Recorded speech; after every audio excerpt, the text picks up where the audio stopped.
The functions that we add to our calculator are found under the Info drop-down menu, Immediate Mode, CAS Variables. Here we will click on Finite Math. The free and light do not have finance options, so what we have done is add these four functions to our calculator. Shown over here in our calculator is the simple interest formula and the compound interest formula, which we have already added. We will now add the last two. Double click on loan, shift click, right click, copy, go over to our calculator, Control V, press enter. Do the same process for IRA. Double click, IRA, shift click, right click to copy, move over to our calculator, Control V, press enter. Looking at our calculator, we can see that these formulas are quite complex. We will use Onenote to discuss these formulas and their applications. One last thing, let's press the var command, the CAS button, hit the program button, and we see that we have compound interest, IRA, loan, and simple interest all added to our calculator.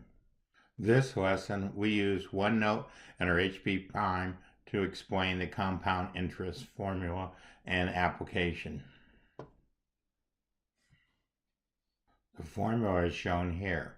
Our first application, we have a present value of 1,000 and we want to calculate the future value.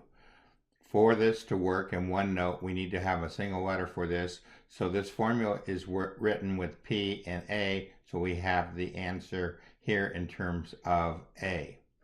On our calculator, we will go to CAS view, we will go to the var command, we will select program, we will select compound interest, we will press parentheses, we will add X for the one we want to calculate, comma, 1,000, comma,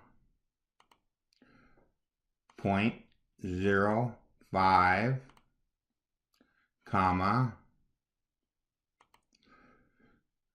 12 for compounded monthly, comma, 3 years, and press enter. So this amount turns out to be $1,161.47, a little easier to read than our answer from Onenote. We have added the reverse problem to our Onenote page and the Onenote Math Assistant solution to it. Let's go over to our calculator. We'll highlight this previous answer. We'll copy it down since the data is the same. We need to edit the 1,000 and the X, so we'll go inside here. We'll move over to where the 1,000 is. We'll hit the backspace key. We'll put in the value to be 3,000.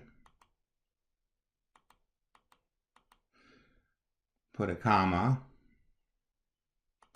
Put our X and press enter. This value turns out to be $2,582.93. Again, easier to read than the answer we got from Onenote. Our last step is to look at how Onenote worked the problem. So we'll click over here in the Onenote window. If we highlighted this particular value and press the math button, then we go to solve for P, and it tells us that the equation is too long to display. So we said insert on the page, and then it came up with this answer. This ends our lesson on compound interest.